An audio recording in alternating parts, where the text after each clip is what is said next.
नमस्कार, मैं हूं प्रज्ञा सिंह और आप देख रहे हैं दिशाएं, एक ऐसा कार्यक्रम जहां हर सप्ताह हम आपको आपके करियर से जुड़ी सही रास्ते दिखाते हैं।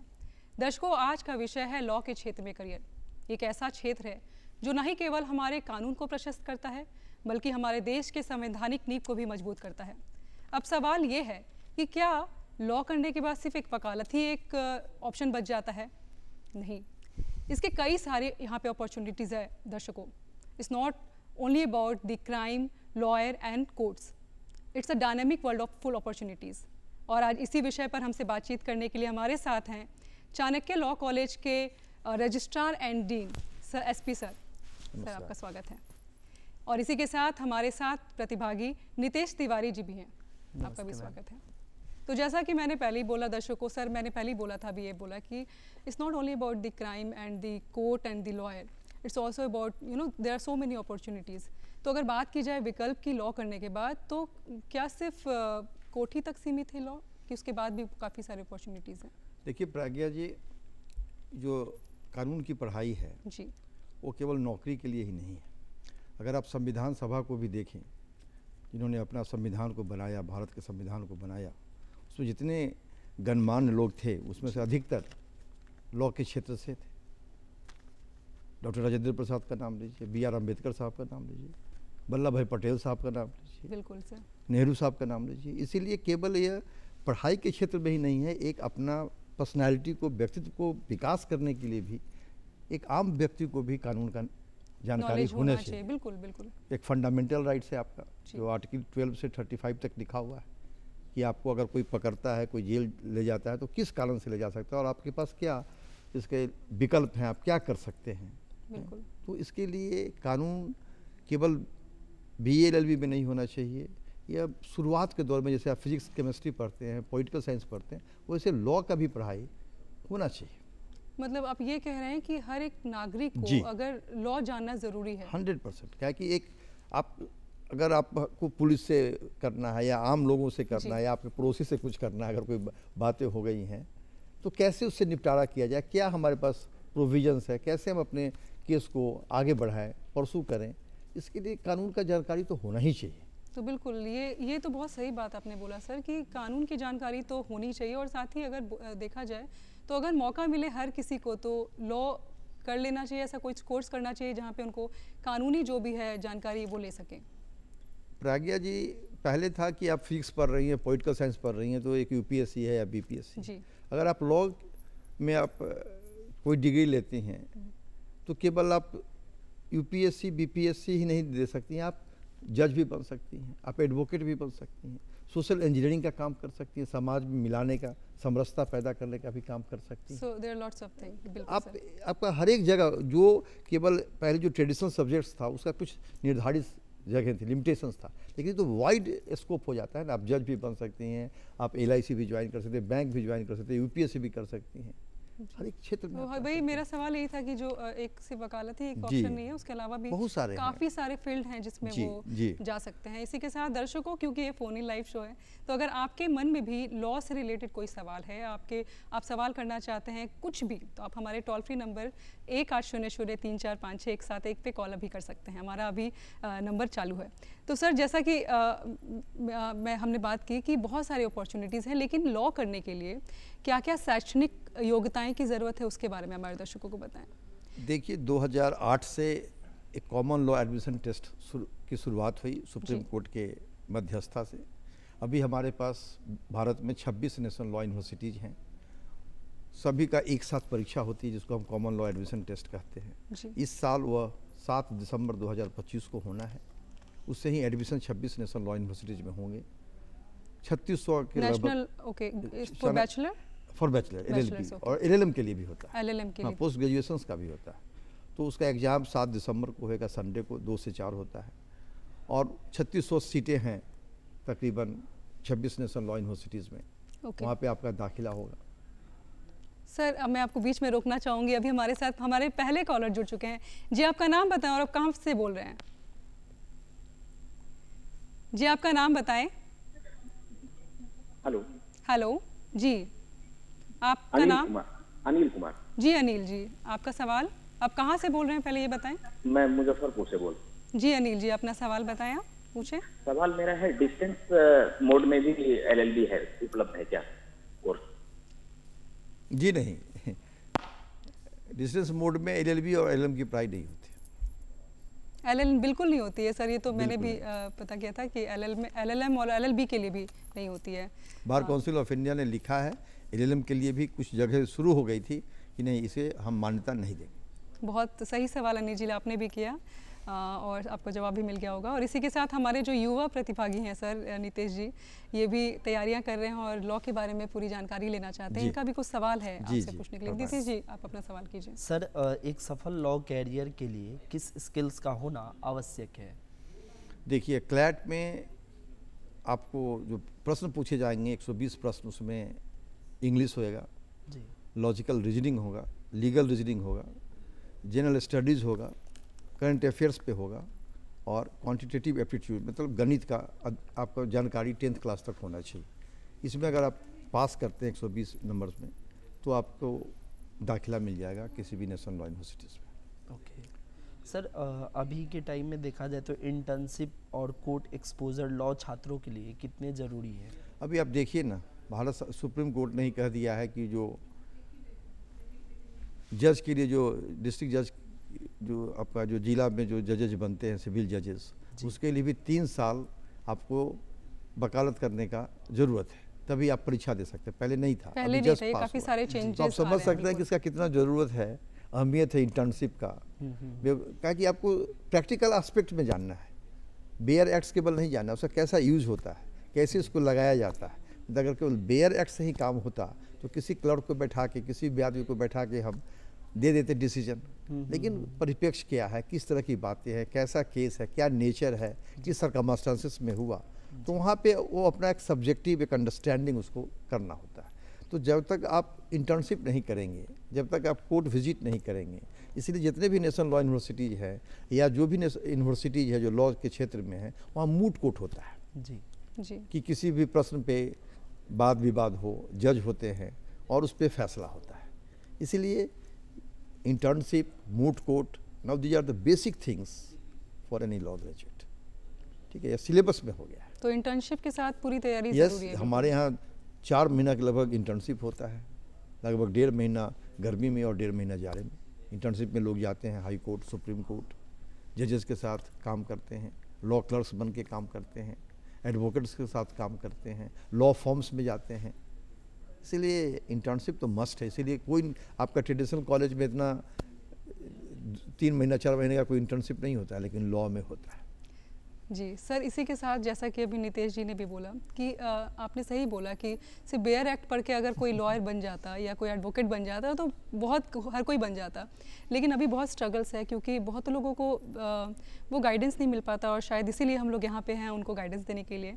ऐसे में अगर बात की जाए सर कि जो स्किल्स की बात हमने पूछा कि पढ़ाई तो हमने कर ली, लेकिन एक लॉयर के लिए या एक एडवोकेट या फिर आप इस क्षेत्र में अगर आप कुछ काम कर रहे हैं तो एक स्किल्स जो होती है वो होनी चाहिए। तो ऐसे कौन कौन से स्किल्स हैं जिससे वो आगे बढ़ सकते हैं? देखिए, सबसे बड़ी बात है कि आप जिरह करते हैं ऑनरेबल जज के साथ, तो एक आप में पोलाइटनेस होना चाहिए, ह्यूमिडिटी होना चाहिए, आप अपने बात को बढ़िया से रखें, आप में कम्युनिकेटिव स्किल होना चाहिए। और अभी भी 90% केसेस में इंग्लिश का ही यूज़ होता है, तो आपका भाषा पे भी आपका कंट्रोल होना चाहिए, बातों को रखने का सही बातों को रखने का। इसके लिए आपको पढ़ना पड़ेगा। जो शुरुआत का जो दौर है एडवोकेट्स का, उसमें काफ़ी पढ़ना पड़ता है, काफ़ी मेहनत करना पड़ता है, इंटर्नशिप करना पड़ता है, अपने सीनियर्स के साथ सीखना पड़ता है, कोर्ट के मैनर्स को सीखना पड़ता है, तभी आप जाके एक सफल, अगर आपका ये शुरुआत का दौर अच्छा चला गया तो फिर the sky is the limit. आप देखिए, इतने बड़े बड़े दिग्गज वकील हैं, वो जज नहीं बनना चाहते हैं, उसी प्रोफेशन में रहना चाहते हैं। और जो नेशनल लॉ यूनिवर्सिटीज़ का जो शुरुआत हुआ वो भोपाल गैस ट्रेजेडी के बाद हुआ, क्या कि हमारे पास अच्छे वकील नहीं थे। तो हम लोग यह चाहते हैं कि हमारे यहाँ से जो पास करे वो बार एंड बेंच को इनरिच करें, उसको ज़्यादा फ़ायदा पहुँचे। जो गरीब तबके के लोग हैं उनके लिए केस लड़ें, उनके लिए सपोर्ट करें। जो डाउन ट्रोडन हैं, जो गरीब लोग हैं, जो नहीं कर पाते हैं, उनका रिप्रेजेंटेटिव बने। इसीलिए जो नेशनल लॉ यूनिवर्सिटीज़ खुला उसके पीछे यही कारण था। सरकार इतना पैसा खर्च कर रही है इसी कारण से कि जो वकील बने, जो जज बने, एक अच्छे जानकार लोग बने। पहले भी हुआ करता था लेकिन इसको तवज्जो इसी कारण से दिया गया। सर आपने भाषा की बात बोली कि भाषा या इंग्लिश बहुत ज़रूरी है। अगर अंग्रेजी लैंग्वेज की बात की जाए तो अभी भी बहुत सारे जो केसेस होते हैं अंग्रेजी में बोले जाते हैं। ऐसे में बहुत सारे ऐसे छात्र हैं जो लॉ करके एडवोकेट तो बन जाते हैं बट उनका एक्सेंट या फिर उनको इंग्लिश बोलने में प्रॉब्लम होती है। और बिहार की अगर बात की जाए तो वो ज़रूरी है क्योंकि हमें लैंग्वेज को तो सीखना ही चाहिए। बट क्या अभी के समय में चीज़ें बदली हैं? क्या रीजनल लैंग्वेज में भी आप कोर्ट में जा सकते हैं? बातें चल रही हैं। अगर आप डिस्ट्रिक्ट कोर्ट की बात करें तो वहाँ हिंदी चलता है, लेकिन अगर आप सुप्रीम कोर्ट की बात करें तो वहाँ भी इंग्लिश ही है। सारी किताबें मोटा मोटी जो अच्छी किताबें अभी भी इंग्लिश में हैं। लेकिन मैं इस बात को समर्थन करता हूँ कि लोकल लैंग्वेज जो हमारे 7 शेड्यूल में लिखा हुआ है उसमें भी पढ़ाई होनी चाहिए। जो वैसे समाज से है जो किसी कारण बस जिनकी अंग्रेजी अच्छी नहीं हो पाई वो अच्छा नहीं कर पाते हैं due to the communication barrier जी। तो इस पे हम लोग का भी जब भी कोई कॉन्फ्रेंस होता है इस बात पे तो हम लोग इसको कहते हैं कि नहीं हिंदी और अन्य जो लोकल लैंग्वेजेस हैं उसमें भी इसकी पढ़ाई शुरू हो। Okay sir. सर अगर पढ़ाई की भी बात की जाए तो जैसा कि हमने अभी आपने स्टार्टिंग में बोला था कि पढ़ाई होनी चाहिए, तैयारी की जाती है, तो क्या सरकार की तरफ से कोई ऐसी योजना चलाई जा रही है युवाओं के लिए? जी, क्या लॉ स्टूडेंट्स सरकार की तरफ से क्लैट की तैयारी के लिए, जुडिशरी की तैयारी के लिए बहुत सारी योजनाएं हैं। जैसे जो पिछड़ा अति पिछड़ा कल्याण विभाग बिहार सरकार है जी। वो चलाती है, मुफ्त में चलाती है। हम ही उसके डायरेक्टर हैं अपने चाणक्य नेशनल लॉ यूनिवर्सिटी में जी। उसमें 60 बच्चों का दाखिला होता है जिनका इनकम, जिनके वार्षिक इनकम उनके परिवार का 3 लाख से कम हो तो उनका दाखिला मुफ्त में 6 महीना का चलता है। और जो हमारे टीचर्स हैं चाणक्य नेशनल लॉ यूनिवर्सिटी के जो अन्य बच्चों को पढ़ाते हैं वही टीचर उन लोगों को भी पढ़ाते हैं और अच्छा रिजल्ट भी हो रहा है। इसलिए ऐसे लोग मायूस ना हो जो शेड्यूल कास्ट शेड्यूल ट्राइब्स से भी हैं, जो माइनॉरिटी से भी हैं, जो BC से हैं, जो किसी कारण बस मेन स्ट्रीम में नहीं आ पाए तो उनके लिए भी सरकार ने व्यवस्था की है कि वो भी आगे बढ़े। वो क्लैट की भी तैयारी होती है और जुडिशरी की भी तैयारी होती है। सर कोई ऐसा टोल फ्री नंबर जो वो या फिर वेबसाइट जहाँ पे वो जाके नहीं, उसका नंबर है 9128712086। तो आप नोट कर लीजिए क्योंकि बहुत बड़ा ये सर ने इन्फॉर्मेशन दिया है। क्योंकि सबसे बड़ा सवाल यही है सर कि बहुत सारे ऐसे बच्चे हैं जो बहुत टैलेंटेड होते हैं, जो तैयारी भी कर लेते हैं लेकिन उनको पता नहीं है, मतलब वो तैयारी नहीं कर पाते क्योंकि उनको पता नहीं है कि कहाँ जाना है, रिसोर्सेज उनके पास नहीं रहते हैं। तो सरकार की तरफ से बहुत अच्छी पहल है। सर जैसा कि हमने पढ़ाई की भी बात कर रहे हैं और आपने बताया कि पढ़ाई करके आप कैसे आगे बढ़ सकते हैं, लेकिन एक लॉयर बनने के बाद या फिर लॉ करने के बाद क्या क्या ऑप्शन है? जैसे कॉर्पोरेट लॉ होता है या एनवायरमेंटल लॉ होता है या फिर अलग बहुत सारे क्षेत्र होते हैं, तो उन सब क्षेत्रों के बारे में बताएं। नहीं, अभी तो एनवायरमेंटल लॉ जो है सो बहुत काफ़ी आगे बढ़ रहा है क्योंकि जितना भी पॉल्यूशंस का केसेस है जी उसको देखने के लिए एक नया इस पे काम हो रहा है और हमारे सिलेबस में भी एनवायरमेंटल लॉ है जी। अब तो AI भी आ गया है, साइबर सिक्योरिटी पे आ गया। आप देखिए रोज़ ठगी का काम होते जा रहा है, बहुत ज़्यादा। हम लोग ज़्यादा करते रहे, किसी का हाईजैक कर देता है। तो इस सब के लिए भी साइबर लॉज का अभी बिहार में भी NFS national forensic science university Gandhinagar के साथ अपना जो MOU हुआ है उसे बिहार सरकार ने भी इसको ज़्यादा आगे बढ़ाया। क्या कि अब 7 साल या उससे ज़्यादा का अगर किसी पे केस का आता है तो उसका जो अनुसंधान होगा वो NFSU के साथ ही होगा, फॉरेंसिक साइंस लेबोरेटरी के साथ ही होएगा। यह क्लियर कट जो अपना नया नियम बना है BNSS में BS में लिखा हुआ है। इसीलिए अब cyber security, AI, environmental law ये सब का ज़्यादा तवज्जो है, लोग उसके प्रति ज़्यादा रुझान रखते हैं। और लीगल जो जानकारी है वो एक लॉ करने के बाद ही आ सकती है और इट्स अ वाइड वर्ल्ड, मतलब ऐसा नहीं है कि आप कर लो, इतनी सारे यहाँ पे ऑप्शंस खुले हुए हैं और हर कोई अपने इंटरेस्ट के हिसाब से उस क्षेत्र में जा करके अपना करियर बना सकता है। बिल्कुल जी, ऐसा है कि अगर आपको कानून की जानकारी नहीं है तो यह कोई आपके साथ फॉरगिव नहीं करेगा कि आपको कानून की जानकारी नहीं थी इसलिए आपने कोई गलती कर तो उसको फॉरगिव किया जाएगा। आपको नहीं जानकारी तो ये आपकी गलती है, आपको जानना चाहिए। बिल्कुल, इसीलिए मैंने शुरुआत में ही कहा कि लॉ की जानकारी बेसिक चीज़ होना चाहिए। बिल्कुल बिल्कुल। सर सर डिजिटल युग में साइबर लॉ और आईपीआर और एआई लॉ जैसे नए क्षेत्र में किस तरह युवाओं के लिए अवसर लेकर आ रहे हैं? तो साइबर लॉ में नीतीश जी डिग्री मिल रही है। हम चाणक्य नेशनल लॉ यूनिवर्सिटी पे हम लोग खोल रहे हैं डिग्री का। हो सकता है 2-4 महीने में साइबर सिक्योरिटी पे हम लोग अपना डिग्री देना शुरू करें जी। और भारत के लगभग 8-9 राज्यों में NFSU के साथ शुरुआत हो गई है इसकी। और जिस तरीके से सर प्रॉब्लम्स बढ़ रही है साइबर की, बिल्कुल जितना आप डिजिटल में जा रहे हैं साइबर का हो रहा है। आप एक पग चलते हो 4 पग चलता है, इसलिए उसको कंट्रोल करने के लिए आम लोगों को राहत देने के लिए साइबर का तो होना बहुत जरूरी है। साइबर का नॉलेज तो होना बहुत जरूरी है। बिल्कुल सर। जो बच्चे हैं जो ग्रामीण क्षेत्रों से खासकर आते हैं, अगर उनको बहुत होनहार होते हैं लेकिन संसाधनों की कमी की वजह से उन्हें काफ़ी प्रॉब्लम्स होती है, तो अगर वो उनको खुद को साबित करना है तो उनको कैसे आगे बढ़ना चाहिए? देखिए, इसी विषय पे चर्चा हुई कंसोर्शियम में जो हमारा 26 नेशनल लॉ यूनिवर्सिटीज़ का है जी, कि कोचिंग है और उसके चलते ही लड़कों का हो रहा है जी। तो क्वेश्चंस के पैटर्न को ही चेंज कर दिया गया। अब क्या हो गया है कि 300 वर्ड्स का क्वेश्चंस होता है, उसी से 5-6 क्वेश्चंस निकलते हैं। आप उसी को पढ़ लीजिए, उसी से आंसर देना है, आपको कोई नया जानकारी नहीं लेना। वो जो लिखा हुआ है कम्प्रिहेंशन, उसी से आपका नॉलेज एनालिटिकल होना चाहिए, कॉमन सेंस होना चाहिए, भाषा पे पकड़ होनी चाहिए, तो आप उसका आंसर दे सकते हैं। आपको कोई चीज़ रटने का जरूरत नहीं है या कहीं से आपको दूसरा चीज़ पढ़ने का जरूरत नहीं, उसी में लिखा हुआ, उसी में आंसर है उसका। और ना डरने की जरूरत है, डरने की, उसी में 350 वर्ड्स का लिखा हुआ है, उसको आप पढ़िए और उसी से मिलकर आप आंसर दीजिए, कहीं दूसरी जगह जाने की जरूरत है। इसलिए अब कोचिंग्स जो इतने मशरूम्स हो रहे हैं उसका कोई ज़रूरत ही नहीं है। लड़के अगर सीरियस है, पहले क्या होता था 80 के दशक में, 90 के दशक में लड़के आ जाते थे, बिल्कुल नौकरी कर रहे हैं कहीं, रिटायरमेंट के समय में लॉ की डिग्री ले ली कि बाद में हम जाके हाई कोर्ट में बैठेंगे। अब they are coming by choice, they are coming at the tender age of 18 और 20 they are coming after passing just the +2 examinations. तो +2 के बाद आते हैं, उनका चॉइस हो गया है। और हमको खुशी है कि मेरे नेशनल लॉ यूनिवर्सिटीज में 50% लड़कियाँ हैं, जो पहले आप किसी कोर्ट में, हाई कोर्ट या सुप्रीम कोर्ट में औरतों को नहीं देखते थे, महिलाओं को नहीं देखते थे, अब महिलाएं ही महिलाएं हैं। बहुत अच्छा कर रही है महिलाएं, और अच्छा कर रही है, उनका रिजल्ट लड़कों से ज़्यादा अच्छा है। ऐसे लड़के माफ़ करें, लेकिन लड़के का से अच्छा लड़कियों का रिजल्ट होता है।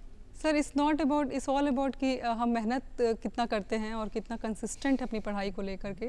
और लॉ एक ऐसा क्षेत्र है जहाँ पे बिना पढ़े, बिना जानकारी के कोई आगे बहुत दिन तक नहीं बढ़ सकता है, तो पढ़ाई तो ज़रूरी है। देखिए, ये ऐसा है जैसे डॉक्टर्स है या इंजीनियर्स है जी, या एडवोकेट्स है, अगर आपके पास नॉलेज नहीं है तो बिल्कुल नहीं। ऐसे कौन जाएगा, आपको कौन सा ब्रीफ देगा? जब उसको लगेगा कि हम हार जाएंगे, इनको पता ही नहीं है, तो who will go over there. इसीलिए आपको तो नॉलेज होना ही चाहिए, कम्युनिकेटिव स्किल होना ही चाहिए, साथ ही साथ एक अच्छे ह्यूमन का भी होना जरूरी है, क्या कि उसमें भी कुछ एथिक्स है। एथिक्स और ह्यूमैनिटी बहुत जरूरी है कि आपको दूसरे से केस है तो आप उसका भी लेके उधर से भी बात करें, इधर से भी बात करें। और ये एक ज़िंदगी का सवाल होता है, अगर इस तरीके का कुछ भी होता है लॉ करने के बाद, तो जानकारी बिना लिए अगर कोई आगे बढ़ता है तो खुद के साथ वो काफ़ी बाकी लोगों के लिए भी खराब करता है। सर इसी के साथ अगर वैकेंसीज़ की बात की जाए तो क्या कोई वैकेंसीज निकलती है लॉ स्टूडेंट्स के लिए? मैंने कहा ना कि पहले जो अगर कोई ट्रेडिशनल सब्जेक्ट्स पढ़ता है, पॉलिटिकल साइंस या हिस्ट्री, तो उसका जो जाने का जो है वो सीमित क्षेत्र है, या तो यूपीएससी देगा या बीपीएससी देगा या बैंक्स का एग्ज़ाम देगा। लेकिन इसमें तो जो लॉ ग्रेजुएट्स हैं वो ये सब एग्ज़ाम भी दे सकते हैं, उसके बाद लॉयर भी बन सकते हैं और जज भी बन सकते हैं। आप कॉर्पोरेट सेक्टर्स ज्वाइन कर सकते हैं, लॉ फॉर्म्स ज्वाइन कर सकते हैं। अब तो गांव में न्याय मित्र का भी हो गया है, 8000 के लगभग हमारे न्याय मित्र हैं, जो बिहार ही एक ऐसा जगह है जहाँ पे ग्राम कचहरी का कॉन्सेप्ट है, मुखिया के साथ ग्राम सरपंच भी होते हैं, और उस सरपंच को बताने के लिए एक न्याय मित्र का है। बिल्कुल, इसीलिए इसका ज़्यादा से ज़्यादा इसका प्रसार होना चाहिए और लोगों को इससे जुड़ना चाहिए, क्योंकि आपका जो स्कोप है वो बहुत वाइड हो जाता है बिल्कुल लॉ करने के बाद। और एक आप शिक्षित और एक अंडरस्टूड, मतलब हर एक चीज़ के जानकारी रखने वाले एक आदमी बन जाते हैं, जो आपसे कोई भी पूछ सकता है, चलते हुए राहगीर भी पूछ सकता है कोई, अगर उसको कोई प्रॉब्लम्स है, अगर आपके बाजू में किसी को प्रॉब्लम्स हुआ, they will come to you, since they know that you are a law graduate, they will come to take suggestions from you. बिल्कुल सर। नितेश जी, आपका कोई सवाल है जो आप पूछना चाहें?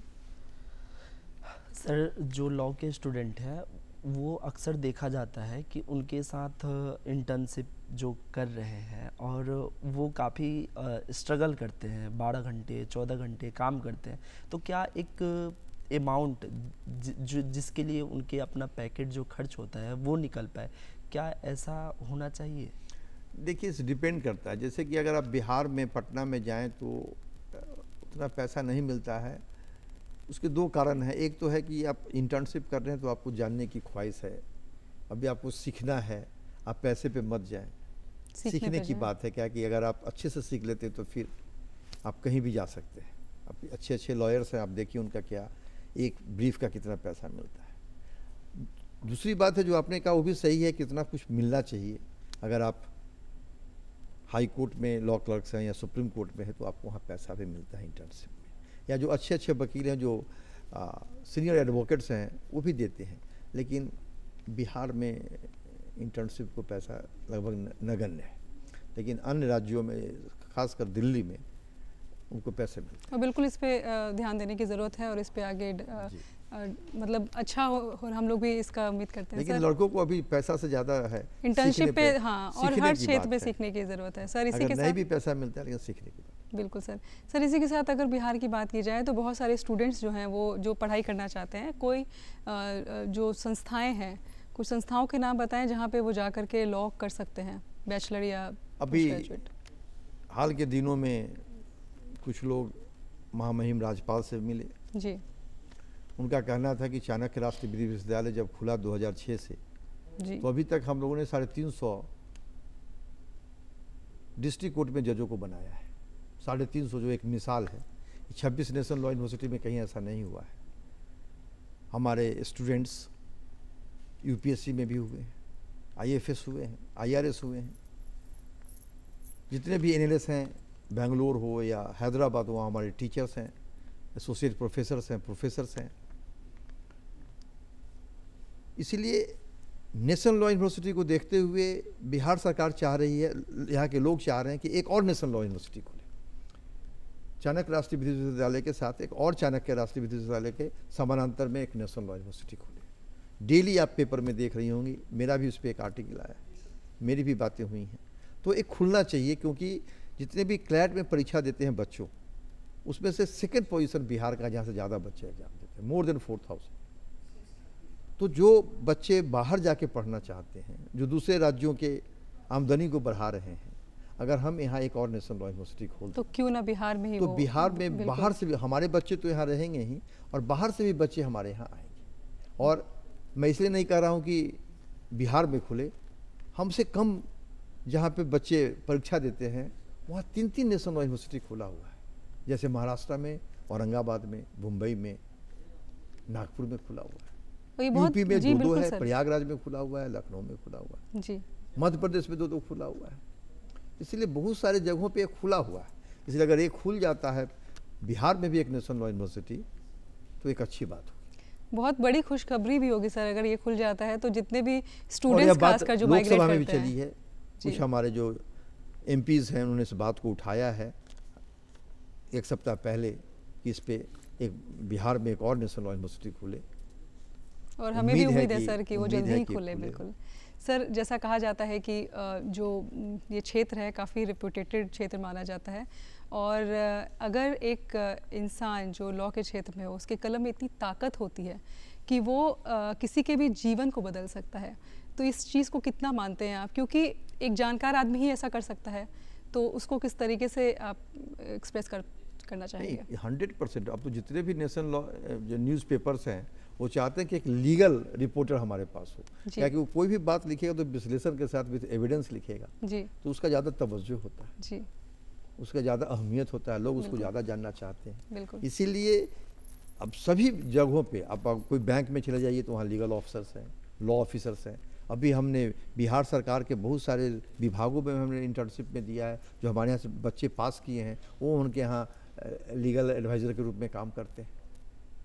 जब यहाँ से के पाठक साहब थे तो आपका provisions department, education department, board of revenue, सभी में अभी तक लगभग 350 बच्चे वहाँ काम कर रहे हैं और वो लोग काफ़ी खुश हैं। कहीं कहीं तो जो डिस्ट्रिक्ट में बहस होती है तो बोलते भाई आप वकील नहीं बोलिए, तो चाणक्य से बच्चे आए हैं वही उस पर बहस करें। तो बिल्कुल ये काफ़ी मतलब उनकी कलम में भी इतनी ताकत होती है और उनका ये पेशा ही ऐसा है सर, क्योंकि अभी समय समाप्त हो रहा है सर, तो अभी हमें वाइंड अप करना पड़ेगा, क्योंकि एक ऐसा पेशा है जो सम्मान का पेशा है। तो अगर आप लॉ करना चाहते हैं तो आप बिल्कुल, ये दरवाज़ा खुला हुआ है आपके लिए, अपॉर्चुनिटी से भरा हुआ है। तो इसी के साथ दर्शकों, आज का जो ये कार्यक्रम है यहीं पर समाप्त होता है। मिलेंगे अगले अंक में एक नए विषय के साथ। फिलहाल मुझे और हमारी पूरी टीम को दीजिए इजाज़त। नमस्कार।